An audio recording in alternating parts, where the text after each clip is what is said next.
I am Doug Friedman. And I am Meredith Levy. And this is your Mental Breakdown, the podcast starring Douglas and Meredith. Friedman and Levy. Friedman and Levi. Sounds like such a law firm. Right? Friedman and Levy. Uh-huh. You know what Yeah. I would like to say? No, I don't. Tell me. I would like to say how much I love flowers. Flowers. Oh, because spring is springing? Well, that and too. Things are blooming? Yeah, that too, but more the kind that you kill and chop up and put in your house. Those ones. Wow, phrased that way? Well, all right. I wasn't going to phrase it that way, but flowers. I love flowers because of plant murder? That's what you're talking about? Sad.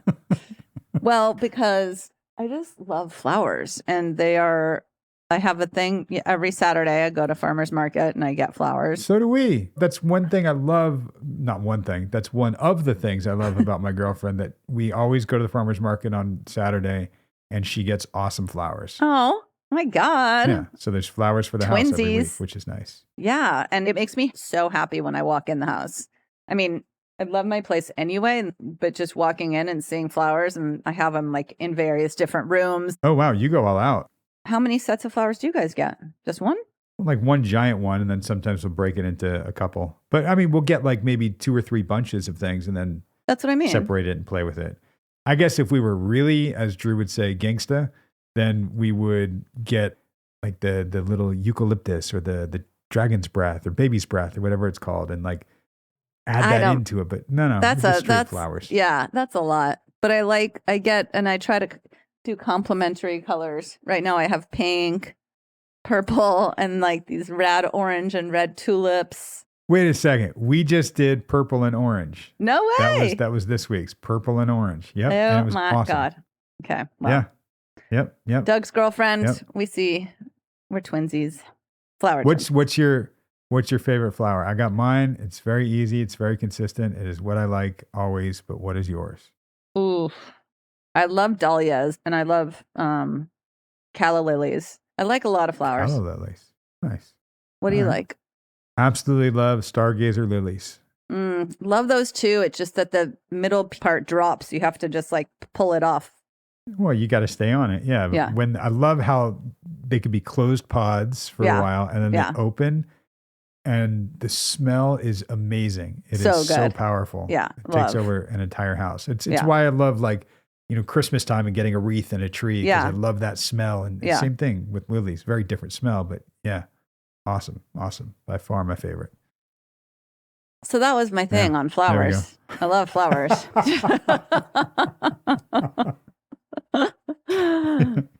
I also, outside, I'm just like, do not have a green thumb, but I love gardening and stuff. And I finally just said, fuck it.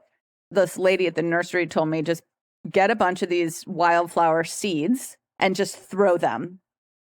Really? And I did. And they're growing and it's insane. What? Yeah. Really? Yeah. Oh, wow. Yeah. Wow. Look at you smile. That's cool. I know. It's amazing because I can see them out right now. And it's just like, what the fuck? Had I known, I would have done that a long time ago. At this house, there's grass and like lawn. I guess that's the same thing. Yeah. But so it wasn't like I could do a native garden here. I would have to overhaul the entire, garden. But what I did do when I first got here was I bought a few citrus trees and planted them. Aww. I'm like, awesome. Now I'm going to have Meyer lemons. I'm going to have tangelos. I'm going to have oranges. This is great. And I've been here like a year and there's hardly any coming in. I'm like, man, where's all my oranges? Where's all my tangelos? What's going on? Like, oh, right. They're trees. They need to grow. Yep. It happens. Even the ones I bought that are full grown, I'm just like, I kill everything. I'm like, you know what? I give up. And the water situation now, my lawn is just kind of like, I can't make it the way I want, reseed it and make it pretty and lush and green because of the water. I mean, the rain was cool, but I'm like, sorry, gas company and water drought. Gas company can suck a dick. Are you sleeping in freezing cold? Because I am.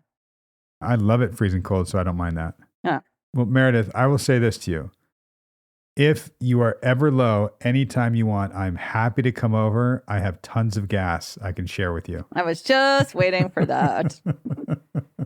Thank you. Speaking of sharing my gas, let's get into some Drew stuff. There's a fun one coming up. Yeah. I like this one. Let's see what happens when you guys listen to it. But I like this. And if you haven't been keeping up, well, I'm not going to tell you anything. You're just going to have to go back in time and listen. Yeah. Then it's your fault if you haven't been keeping up. So. And if you have, welcome back. Awesome. Yeah. Good to have you. I hope you're enjoying the switch between Drew and Sarah every week. I am. I like that. I mean, it's kind of cool. Like it's people ask me sometimes, do you get bored seeing the same clients? Like, no, because I see like 5 or 6 different clients a day. And that's one day in a week. And I see many during the week. I mean, do they get bored seeing the same therapist? They see him for an hour once a week. I don't know. Maybe. Maybe. I never get bored talking to you, Meredith. It's always an adventure. Yay. Well, let's listen. And we'll be back with more adventure in a little bit. Bye. Bye.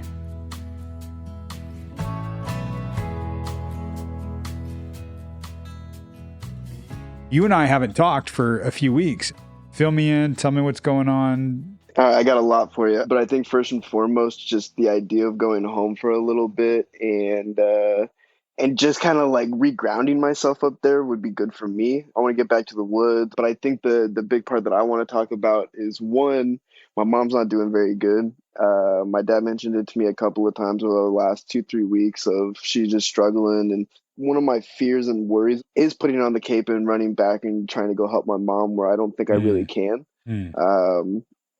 Because I know she's gonna be her and do what she's doing, whether I'm here, whether I'm across the world, whether I'm right down the street.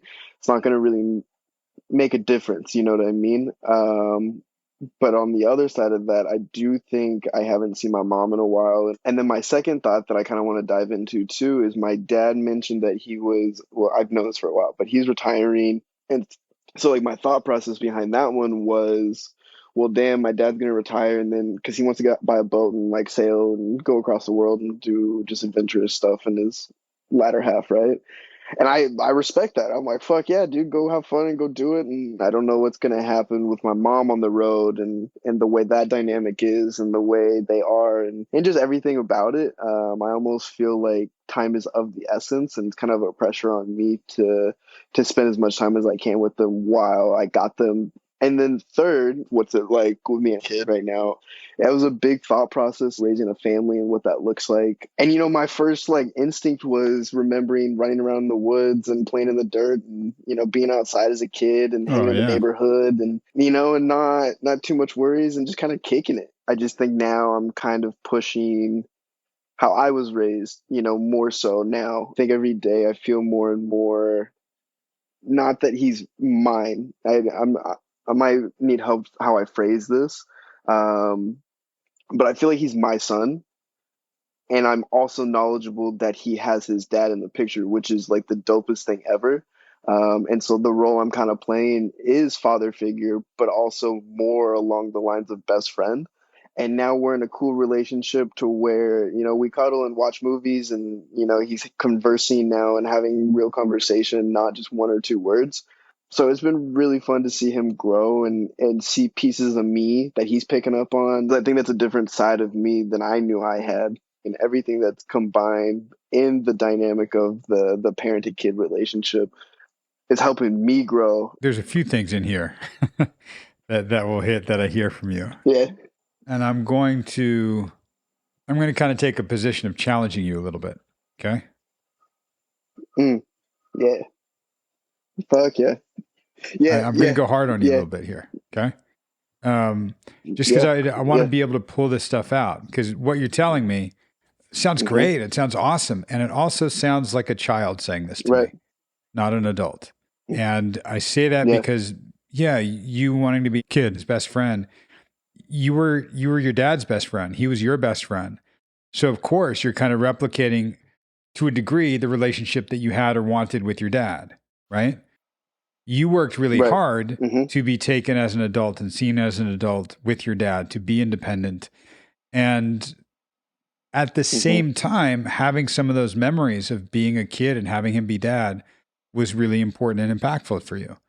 So to a degree, I hear you kind of playing some of that out, and maybe I'm creating memories for him that are similar to my memories.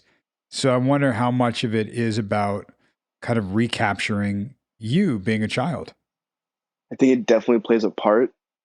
And I almost relate it back to my mom now, because my dad was my safe spot, and somebody I could trust wholeheartedly. And we went through a lot together, and I felt like we went through similar situations together. And so, yeah, I think I'm still trying to navigate my place in his life, and where that is, and understanding when I have a child of my own, it's a whole different ballgame. There's a degree of that I hear where with kid, it's safe to kind of explore it because he's got his own dad, which is the dopest thing. Like he's got his own dad. Cool. So I'm not really on the hook to be his dad.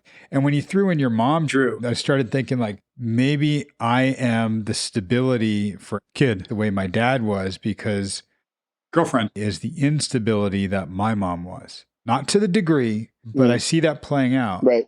So again, that's me kind of challenging and just poking at this. Let's see. Yeah. Yeah. How I viewed it, in the sense of a challenge. I mean, I replay the "you always grow up to be your parents, no matter if you like it or not." I think that's a really funny saying to me, because of how aware I think I am. I think a lot of that stems from making them proud. And if their relationship is my mark of what I think success is, I mean, there's a lot of work to do. You know what I mean? And I say that laughingly. I think I hold their opinion and my own feelings and emotional a lot more than anybody else. And I think it affects me and how I make decisions as well. I think I'm getting a lot better at it. Me 2 years ago, probably like 90% of every decision I made, I thought about my parents first. Or now I'm probably in like the 30s or 40s. It might even be less than you think, because that even that 30 to 40% is your parents' voice in your head, I think. Where 2 years ago, it was your actual parents. I think you've learned to trust yourself and trust mistakes that you're going to make so that you can be your own parent to a degree. I'm taking this leap, but maybe getting to play that out with kid a little bit and looking at like, wait, how do I want to be? What voice is he going to hear in his head? What voice do I want to be? And it's strengthening your voice, and you're being that for yourself, not just for him. I think I'm still learning how to be an adult in the process of learning how to be a parent, in the process of figuring out my childhood. Right. That actually makes a lot of sense. So it's right. And so I think it's kind of I mean, I'm not going to say I have a split personality right now, but like, it's like I almost have like 3 different brain thought processes. The gears of a car, right? So what you're talking about is maybe I've got neutral, I've got second gear, and I've got reverse, but I'm still rolling around in my Honda, or Range Rover, whatever you want to bump around it. My your Volkswagen, baby. Your Volkswagen, right? Whatever it is, it's the different gears that you have. So it's not like split personality. It's these pieces of my personality, these gears that I can have, and I can go into one or the other. Sometimes with kid, I want to be a kid. I want the child gear that I have to come out with him, and I'm going to join. It's crazy that, like, we have real conversations. Wild. Yeah. Like, he asks how my day is. Well, and part of that is he's kind of modeling what he hears and what he sees. Sometimes you will put your Volkswagen into the dad gear and talk to him that way. Sometimes you'll put it into the child gear and you'll get down there and play with him with whatever he's playing with, and it'll be fun. So it's you're looking at your different gears and maybe realizing that, you are the Volkswagen. Which I think translates to people mobile. So it kind of like makes sense, right? It kind of am. Yeah. Yeah. Right? Perfect. Yeah.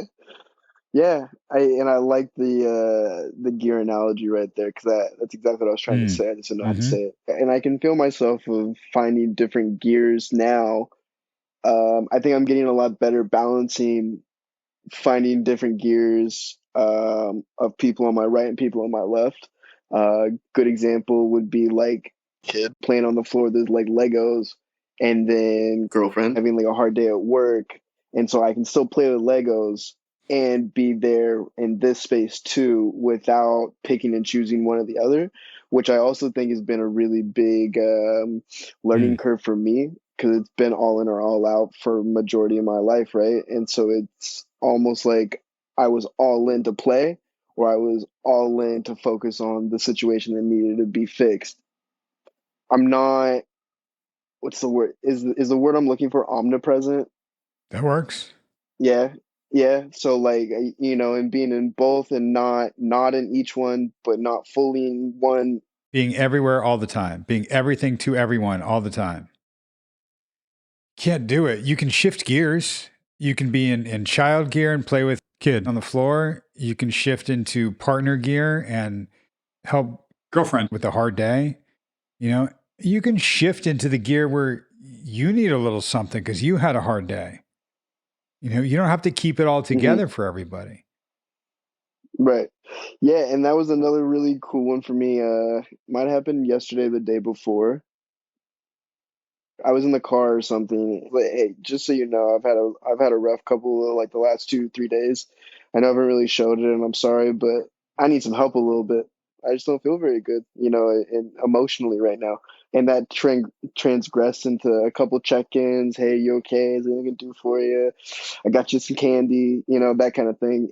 And I think that was good on me, to be able to express how I was feeling without feeling the entire weight of the feeling itself. Mm. Because that's different for me. It usually takes me to be bawling, crying to ask for help. And this was like, I was okay. I just wasn't to where I wanted to be.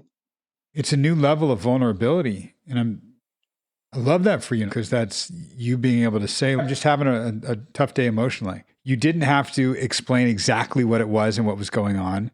It didn't have to be better right away. Mm-hmm. It's giving her the opportunity to now support you.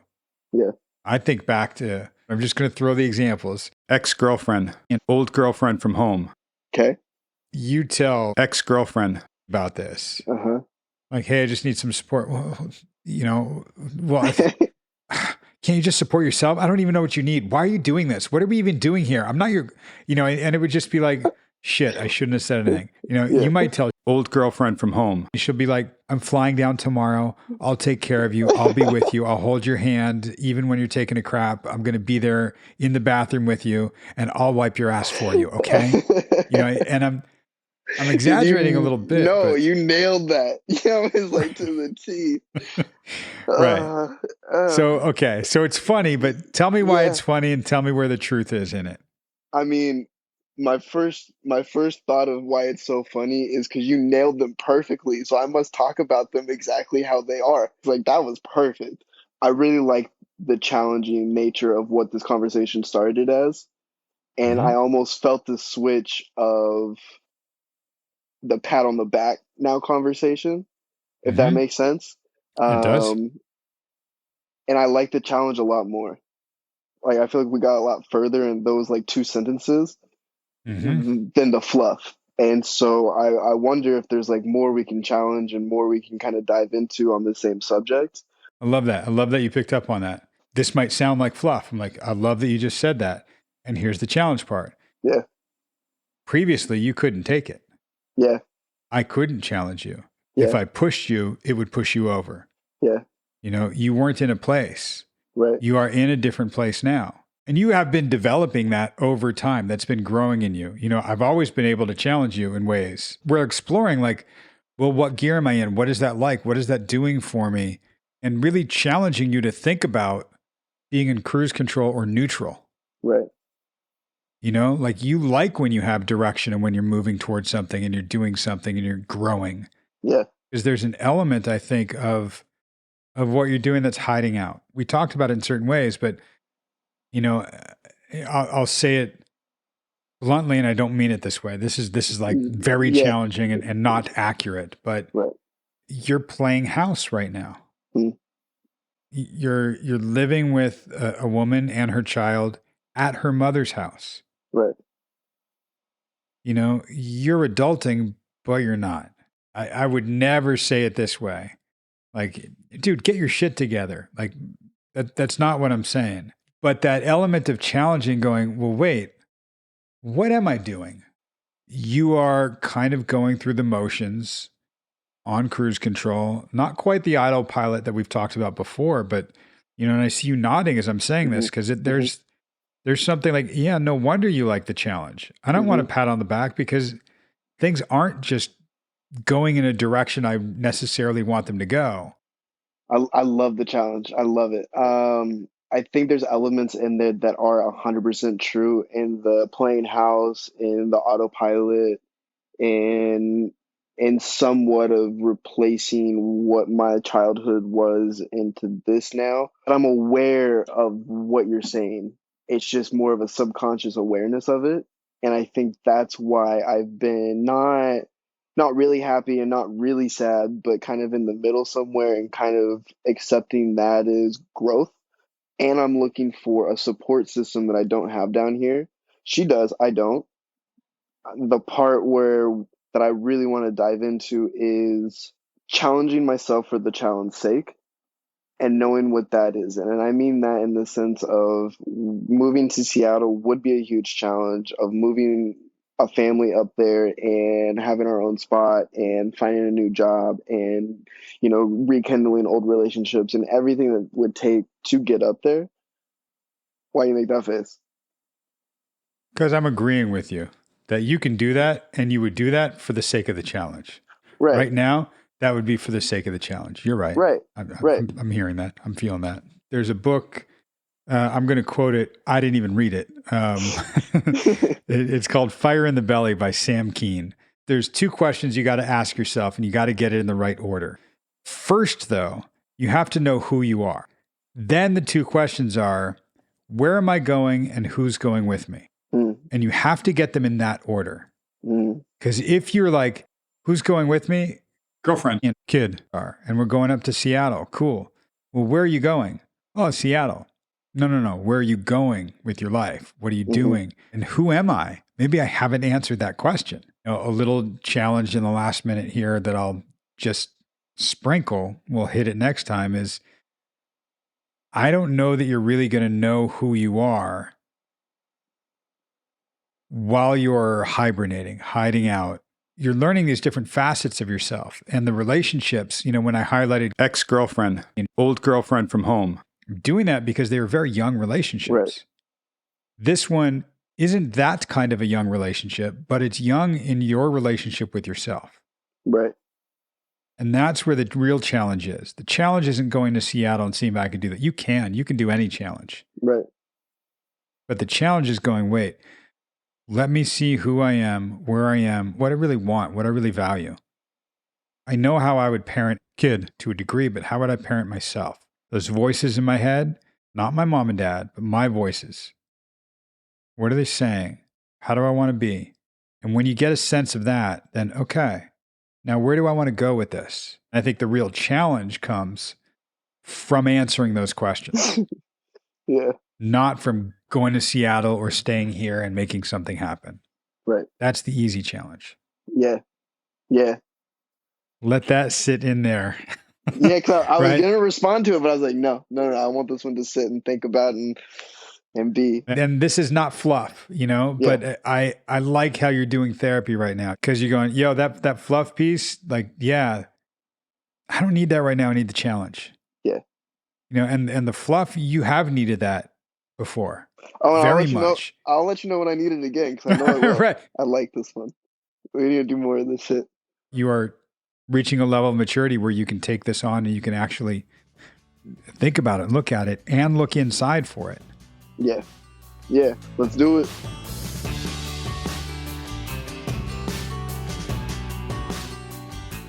And we're back. Don't do that. Oh, man. I thought you were going to laugh with me, but you're yawning at me. I yawned. I got you. It's because you yawned. I didn't yawn. I thought you yawned. That's so weird. Even the thought that I thought you yawned made me yawn. No, I was opening my mouth like an excited thing. Oh. Oh, Well. Oh, all well. right. Well, let's break some stuff down. Yeah, let's. So, well, at some point you said that my mom's not doing so well, which I'm sorry about that. That's not good. Yeah, it's also for him, I believe what he was saying, like he says every October she just kind of tanks. Like it's just a hard time in Seattle and she doesn't do well. And this is partly going into that. So he's almost like bracing himself and preparing for this every year. And this was him just saying, yeah, mom's not doing well. Right. And it's actually, for me, cool to hear him say that this time, as you heard me say, like almost right after that, because he's not dropping everything to go take care of her and he's not taking it personally. Why every October? Yeah, October. He says that probably because that's when it's starting to get darker and colder in Seattle and a little drearier and rainier. And it's just a depressing time for some people. Yeah. And his mom is the epitome of that. Right. Yeah. Makes sense. Yeah. Oh, and then also mentioned that his dad's going to retire, which that's a big thing for, my dad. I mean, he's not quote unquote retired at all. He still works. Right. My mom Right. retired, but sort of forced because she was sick. It's a weird thing, though, I think, when you hear parents retiring, because it's sort of just this end of a period of life. Yeah, but part of how you're talking about it, I think, correct me if I'm wrong, Mare. Actually, no, don't correct me if I'm wrong. Just agree with me. Yeah. That'd be great. Okay. Is the way that Drew was saying it, and he kind of went off. We cut a little bit here because he kind of went on a rant a bit about how he sees his dad and how much he has in terms of his makeup of what that projection is. Like somebody who just works all the time and is that. And his dad is his rock, and that's what he sees. Now his dad's retiring, and it's the end of an era. Right. Like, oh, if my dad's not retiring. And what he said is he just wants to get a boat and sail around. Like, where does that leave my mom? What's Right. that going to be? Right. So for some, like the end of the era is like, oh, right. And this changes thing because I always saw my dad as like the person who's working all the time. And if he's not, then who is he? Right. Right. Yeah, I totally get that. And yeah, I think it's just one of those things you kind of have to wait and see how it goes. And maybe it'll be the best thing ever, Could be. And I think you guys started talking about the family stuff in general and him.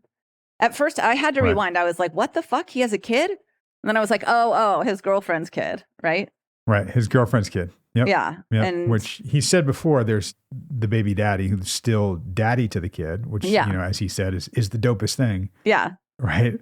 Yeah. But he also feels like a dad, but then also a best friend. And exactly. It was really interesting hearing him talk about this. And you'll hear, I'm sure you'll get up to where I challenged him on this, but he's really playing out some of the dynamic of his own father-son relationships with his dad in how he's playing it out with this kid that's not exactly his kid, but he's treating it like one, but he gets to be sort of father figure and best friend and this. It's right. Yeah, it's different. Right. Yeah. And I think, you're challenging him. I really liked it because you challenge, from what I hear, whether it's Sarah or Drew, I definitely, you do challenge. But this was one of those times where it was, although a gentle challenge, it still was like, I'm going to challenge you. And then it was like, you kind of sound like a kid. You know what I mean? Or you're like, and I was like, okay. I was like, there you go. Like, you weren't being a dick, but you weren't sugarcoating anything. Not that you normally do, but I liked it. It was I think you said later, like a little poking a little bit. Thanks. And sometimes it's fun for me as the therapist. My style is I will preface a challenge by saying, I'm going to challenge you. So they can see it coming and they know that it's kind of a tool that I'm using. Right.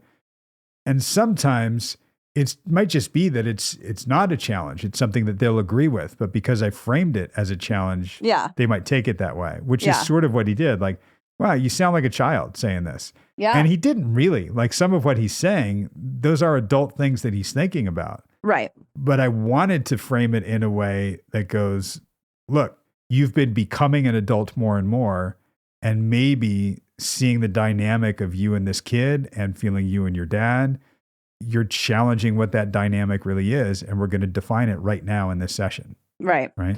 Yeah. I mean, sometimes I'll be like, I'm going to challenge you right now. You sound like a dick. Right. Actually, by the way, I'll just say it. I don't normally say I'm going to challenge you right now, but I have said a handful of times, you really sound like a dick. Do you know that? And it usually goes well. It's fine. Right. They're like, yeah. Right. But when you said it, it hadn't occurred to me, but I was like, oh, yeah.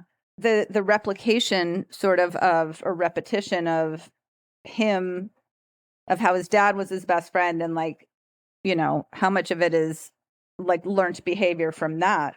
And then his girlfriend sort of being like his mom. I don't know if it was like unstable mom or just. Yeah, no, that was me saying that part of what you might be playing out, right, is that are you the stable one the way your dad is stable, and is your girlfriend the unstable one the way your mom is unstable? Right. And again, just floating this stuff to see how he's talking about it. And it's all really him learning how to be an adult. And he said something that I loved that he said. He said, I think I'm still learning how to be an adult in the process of learning how to be a parent, in the process of figuring out my childhood. Yeah, I love that. I wrote that down too. I was like, I love that. I think that's forever, not for me because I don't have kids, but I think I really like that.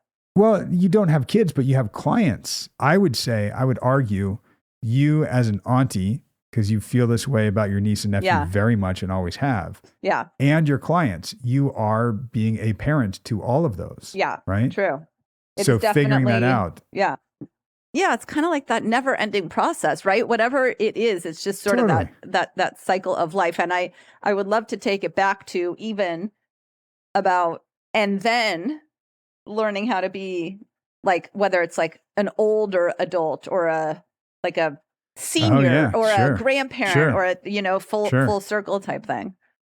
I think he's seeing some of that, experiencing some of that. I mean, he's the one that said that line, which I loved. And then I brought one of his old analogies that he loved, the car with the gears, to highlight you can be all of those things. You can be the adult, you can be the parent, you can be the partner, you can be the child, as long as you're picking the gear and choosing when to do it. Right. Right. Yeah. I love that. He took that one and he sees it.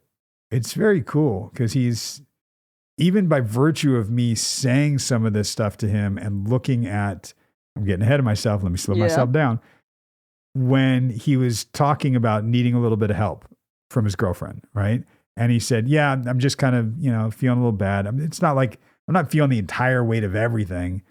And he said something like, usually it takes me bawling, to ask for help. I have to reach that state. So being able to ask for help in this state. I like that. You were talking about the different personalities, or he was like, it's not like I've split personalities. Yeah.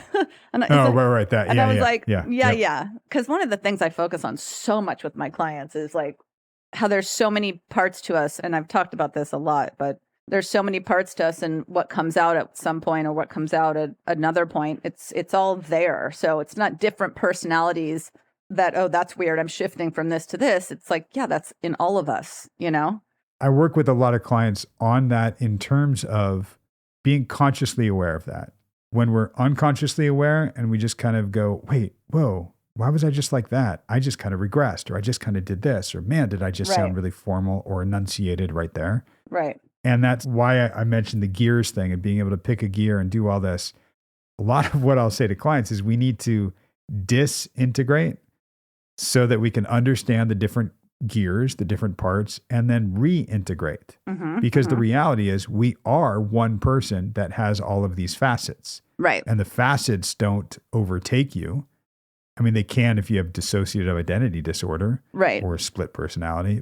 Sure. What I think the real strength is recognizing when you are switching and course correcting, or choosing when you switch to be in those different gears at different times. Right. There's nothing wrong with that. I think that's actually a strength. For sure. What is the people mobile? You told him he was a Volkswagen and a people mobile. What is that? Do you know what Volkswagen means? Volkswagen? No. People mobile? Yes. Oh. Volkswagen literally means people mobile, people car. Oh. Volkswagen. Who knew? Yeah. You did. A lot of people I was like, did. why did he call him a Volkswagen? That was rude. I mean, not rude, but he did, by the way. I called him like a Honda or a Range Rover, and he was like, or Volkswagen. he named himself. I was Fair. going with him. fair. Yeah. When you were talking about asking for help and then you compared the other two exes, Yep. that made me laugh. And he was like, Yeah, oh my that made him God. laugh. I know. He's like, he's like, I must do a really good job at explaining. Right. Right. It was cool. I really, he loved this. And we talk about it in the session, like me challenging him. You know, again, I'm challenging how he's thinking. I'm not necessarily challenging him like, let's arm wrestle, you know, Right. or, you know, it's a battle of the wits, you know, like Princess Bride, right? It's something where I'm getting him to really look at this because he's been over the last couple of weeks, he's been in a place where he's almost a little complacent. So this was my way of saying something without saying it, like, get your shit together, man, but not saying it that way. It was like, I can tell he's got that in his head and he's not saying it consciously. So let's do it. And then he freaking names it. He says, yeah, this is stuff that's been going on in my subconscious. And then he went from, okay, so I just like felt this shift in challenging me. And then he referred to it as fluff. And I was like, oh, Fluff, hell no, right. you did not just call Doug's fluff. I was like, He likes the challenge, I not know. the fluff. Doug was, Got I it. was like, Doug does not fluff. He is not a fluffer. Oh, easy, Tiger. Nope. Again, I love that we're now in a place in our therapeutic relationship where I can challenge him like this. And I outright said, I'm happy to push you. I couldn't do this earlier in our work. It would have pushed you over. You weren't Right. ready for this. Right. I did even say like, and here's a little fluff moment. I want to give you credit for this. Yeah. Yeah, I don't care. I don't care if he calls it fluff. No, of course. I'll still be a little fluffy. I'm not going Right. to be a fluffer, but I will Okay, be fluffy. That's fine. And it's something that, again, man, so proud of him in this episode. In the whole session, he's walking through these things and thinking them in his head. I'm able to pull it out of him because I've picked up on that's what's been going on in his head. And for him just to go, you know, it's been more of a subconscious awareness, you know, and I haven't really been happy or sad. I'm sort of in the middle. I'm kind of accepting. I'm kind of looking at this. What am I looking for? Yeah, this is why the challenge works, because we're challenging him to think about this stuff. And it was awesome that he named it, that we're right there together in this. You know, I'm not like out of the blue challenging somebody. It's following along his progress and where he is in this. Exactly. And part of that too is that it wasn't that long ago that he was in a depressive episode. He's been coming out of it. He's feeling a lot more independent from parents. He's looking at them as like, how much time do I have left with them? Looking at them as fellow adults, looking at his job. I even called him on the playing house. Like, what are you doing? You just playing house? Is Right. this real? Yes. Right?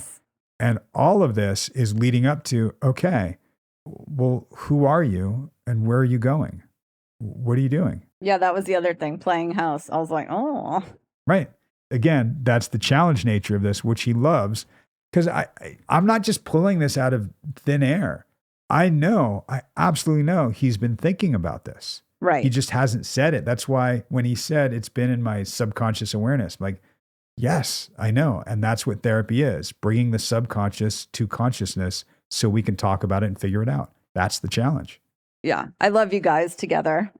He feels so comfortable with you, and just the way that he, you know, feels comfortable being challenged or telling you what he thinks, or, Right. you know, he'll be like, oh yeah, maybe that, but like, okay. Sometimes he'll say like, holy fuck, what an epiphany. Like, and then sometimes he'll be like, huh, yeah, maybe. Yeah. Or he'll even go, yeah, no, it's not so much that, it's this. Yeah, Like, exactly. cool. I don't need to be right. I just need to get this stuff to come out of his subconscious and Right. into our reality. Right, Which he was exactly. doing. And again, great. Even the challenge right at the end, you know, which I think I've said to him before. I know I've talked about it on the podcast, that idea of where am I going and who's going with me, and getting those questions in the right order. At the heart of that is knowing who you are. And my challenge to him was, yeah, where are you going? Not geographically, because he was sort of thinking about, well, are we going to move back to Seattle? Should we? I don't know. My job's kind of boring. Maybe I could. Like, dude, what are you doing? And that was my like, get your shit together challenge. Like, what's going on? And at the heart of that is, who are you? Which I think he knows. He just hasn't said and defined for himself recently. Yeah, I think it's been a little while. But now he's thinking about it. He's already been thinking about it. Now he's consciously thinking about it, and we're working on it, doing something with it. Right, exactly. It's the blend of the fluff and the challenge, because I gave him a lot of credit for doing therapy this way and being at this place where we can do this. And I love it. I love it. So, yeah, I'm excited to hear what's coming up. Well, come on back. We'll see what happens to him in a couple of weeks, where I'll continue to challenge. Meredith will continue to fluff. By the way, side note here. Yeah. Our sign off, how we sign off pretty much every episode. There's another podcast. I think I've mentioned this, the one with Jason Bateman. Right. And they sign off by like finding a word like by to kind of come up with and say it, and I'll do it, right? And every time I feel like, oh yeah, we should do that. Oh no, but they do that. No, we can't do that. I don't know. We started by. Yeah. By. Yeah. Yeah, right. That was us originally. Nobody else in history has ever done that. And what I was originally doing, what I was trying to do was David Spade from SNL. Remember that bit on an airplane where people are like walking off the airplane and he's a steward and he just goes, bye-bye. Bye-bye. Bye-bye. Bye-bye. Oh my God, I forgot about that. That was genius. There we go. Y'all think about that. I'll see you next week. Bye-bye. Bye-bye.